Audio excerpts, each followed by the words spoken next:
नमस्कार आप सभी को। कल की क्लास में हमने देखा था बिहार राज्य विशेष की घटनाक्रम के अंतर्गत बिहार के बजट के बारे में, बिहार की आर्थिक समीक्षा से जुड़े हुए प्रश्न और वन स्थिति रिपोर्ट के बारे में हमने 10 प्रश्न देखे थे। आज उसी सीरीज को आगे बढ़ाते हैं और आज के इस सीरीज में भी ज्यादातर जो प्रश्न है वो बिहार की आर्थिक समीक्षा से हैं और बिहार के बजट से देखने को मिल रहे हैं।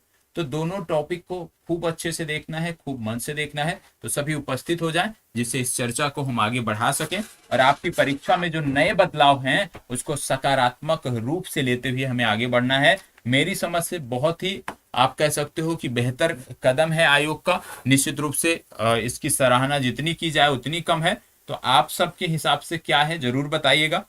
तो चलिए सभी उपस्थित हो जाएं जिससे इस सेशन को हम बढ़ा सकें और आज के जो प्रश्न हैं उनको हम देख सकें।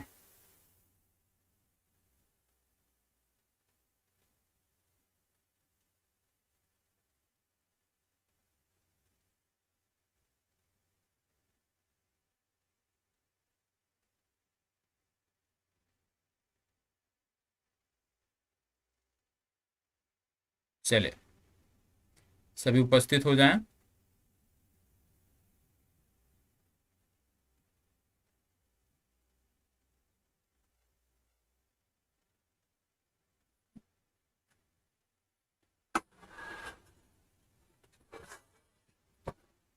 चले अब शुरुआत करते हैं। आज भी कल की तरीके से 10 प्रश्न हैं, लेकिन ये जो 10 प्रश्न हैं इसमें काफी डिटेल है, तो चीजों को ध्यान से देखना, ठीक है। और ये मान के चलना है कि सभी को आना चाहिए। मैं तो ये जानता हूं, प्रयास यही रहेगा कि इसमें कम चीजें बताऊं, क्योंकि ये सब आप पढ़ चुके हो। नहीं पढ़े हो तो जरूर बताइएगा।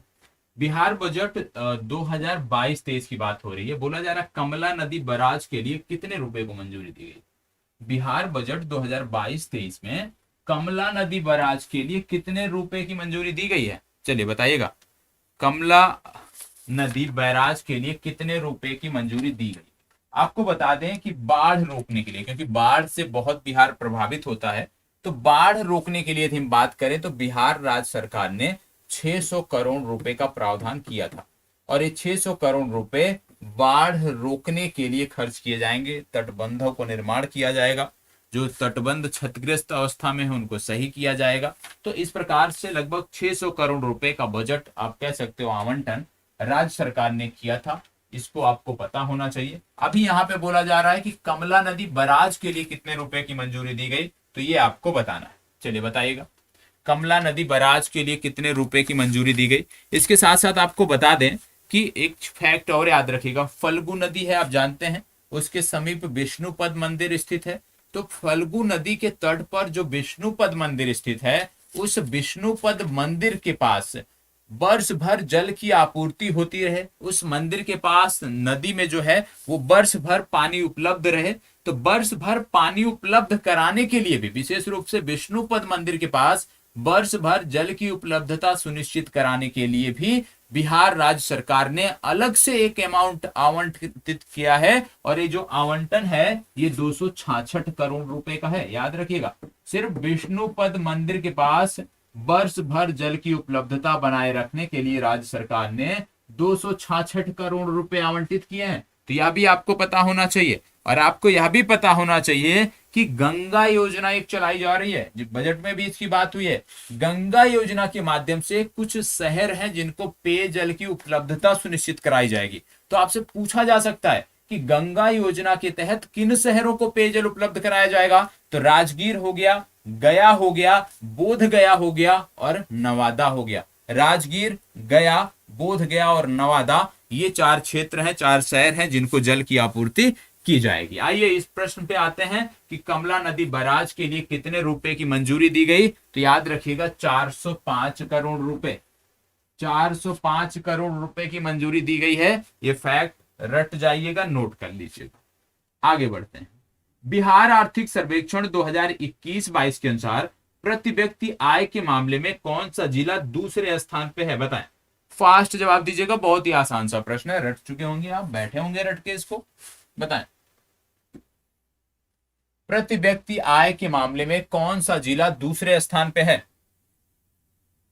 प्रति व्यक्ति आय के मामले में कौन सा जिला दूसरे स्थान पे है। चले जवाब दीजिएगा। मुंगेर, पटना, बेगूसराय, अररिया, इनमें से कौन सा है आपको बताना है। देखो बहुत सारे लोगों ने फास्ट जवाब दिया होगा, बहुत फास्ट दिया होगा, लेकिन आप गलती किए होंगे। क्यों? क्योंकि बहुत सारे लोगों को, मुझे मानना है, मेरा मानना है कि क्या याद रखते हैं कि कौन सा जिला प्रथम स्थान पे है, ये सब याद रखते हैं। लेकिन यहाँ पे क्या पूछ लिया मैंने कि कौन सा जिला दूसरे स्थान पे है। पहले पे कौन है? पटना है, ये सबको पता है। 1,31,064 आप कह सकते हो प्रति व्यक्ति वार्षिक आय है, सबको पता है। दूसरे स्थान पे कौन है? तो दूसरे स्थान पे आता है बेगूसराय। दूसरे स्थान पे है बेगूसराय। यहां पे यदि हम बात करें तो 51,491 रुपए यहाँ पे प्रति व्यक्ति आय है वार्षिक, ये आपको पता होना चाहिए, 491 रुपए। तीसरे स्थान पे यदि हम बात करें कौन है, तो तीसरे स्थान पे आता है मुंगेर। तो पहले स्थान पे आपको याद रखना है पटना, ठीक है, पटना की आय मैंने बता दिया। दूसरे स्थान पे बेगूसराय, तीसरे पे मुंगेर। कम से कम पहला वाला जो है ना, पटना जो है, वहां पे प्रति व्यक्ति आय कितनी है वो आपको पता होना चाहिए। उसको नोट कर सकते हो, 1,31,064।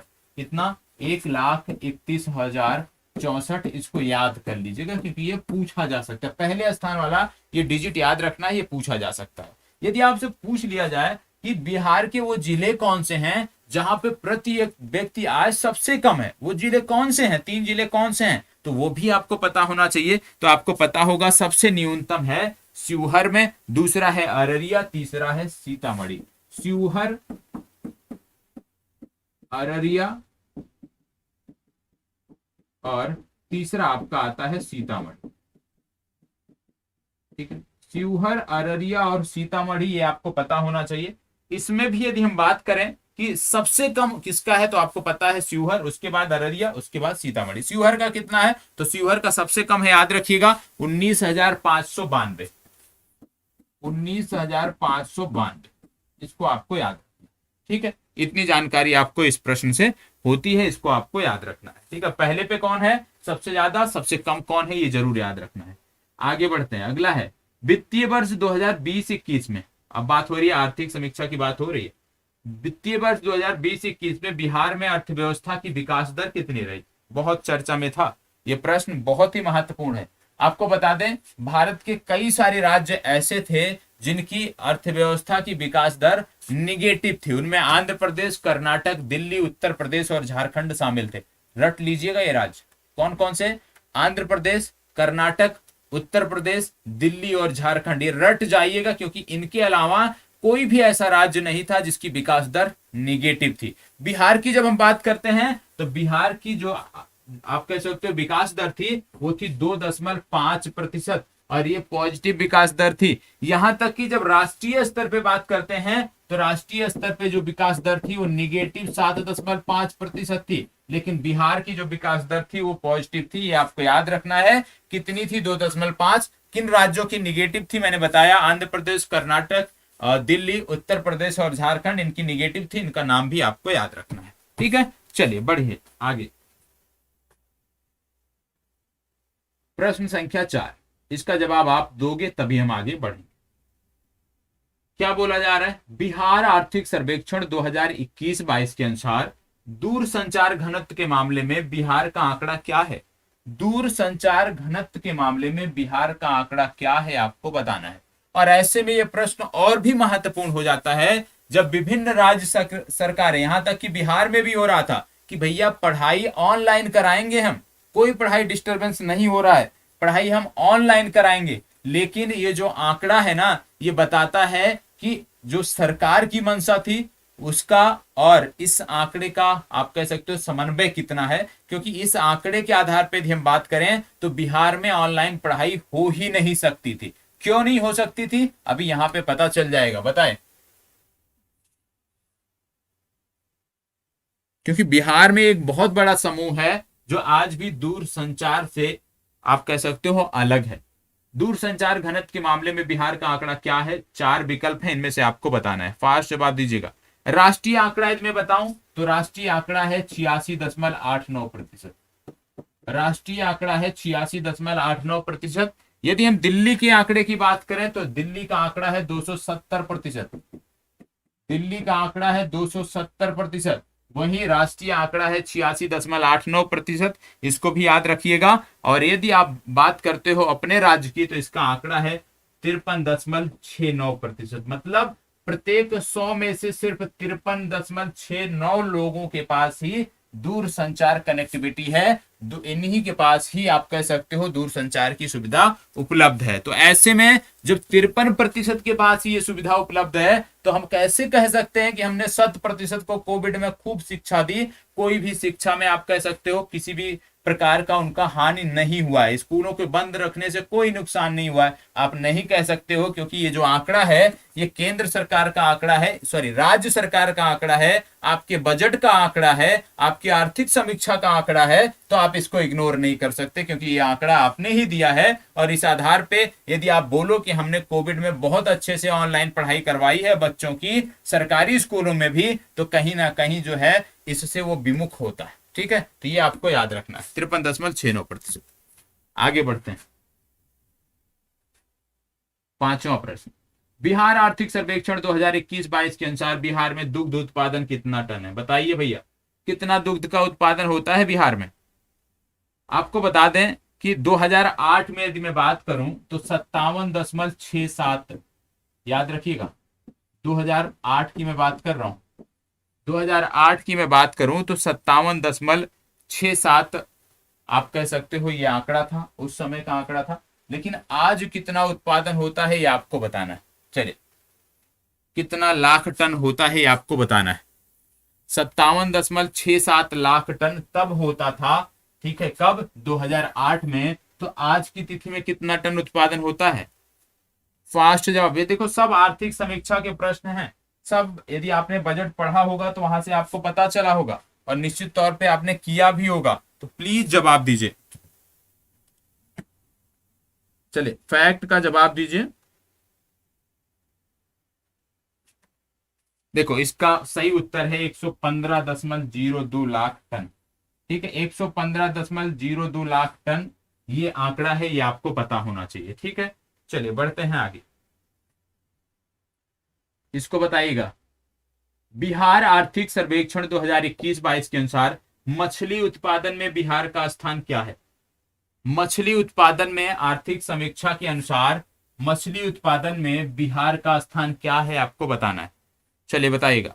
आपको बता दें, पिछले प्रश्न में कुछ फैक्ट मैं आपको बता देता हूं। सरकार ने कुछ लक्ष्य निर्धारित किए हैं। सरकार का लक्ष्य है 2024-25 का, सरकार ने लक्ष्य ये पूछा जा सकता है।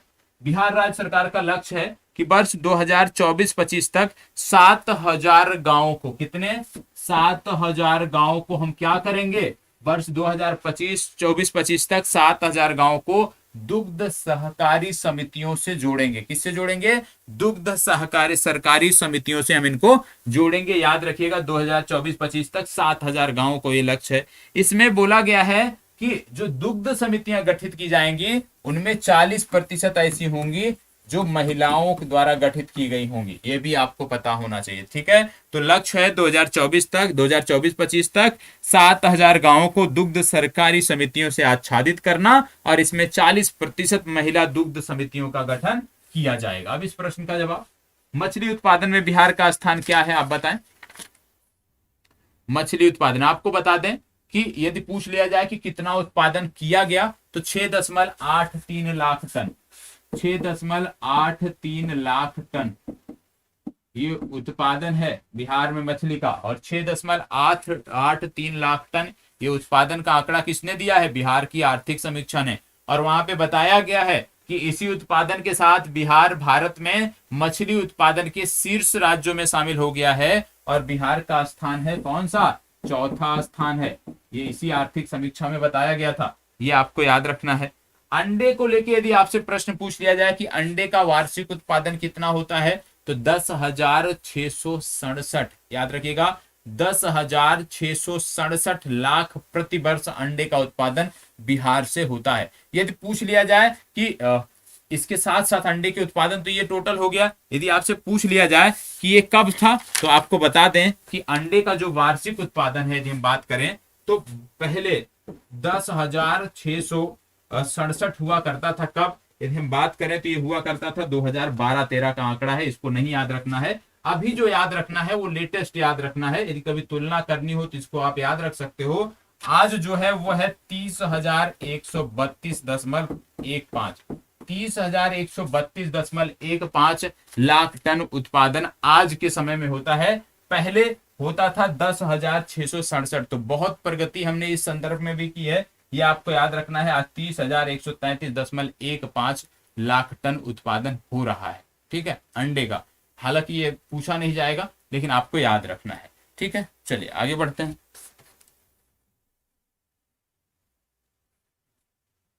प्रश्न संख्या 7, बिहार आर्थिक सर्वेक्षण 2020-21 के अनुसार पिछले 8 सालों में प्राथमिक स्कूलों में अनुसूचित जाति के बच्चों का नामांकन कितना प्रतिशत बढ़ा है। प्राथमिक स्कूलों की बात हो रही है, सरकारी स्कूलों की बात हो रही है, और बोला जा रहा है कि 8 सालों में ना ये जो नामांकन है वो कितना प्रतिशत बढ़ा है। चलिए बताइएगा, 8 सालों में अनुसूचित जाति के जो बच्चे हैं इनका नामांकन स्कूलों में, प्राथमिक स्कूलों में कितना प्रतिशत बढ़ा है। ये भी आर्थिक समीक्षा में डेटा दिया गया है, बताएं। 33.4%, 32.3%, 56.8%, 24.87%, बताएं। फास्ट जवाब दीजिएगा, कितना प्रतिशत बढ़ा है,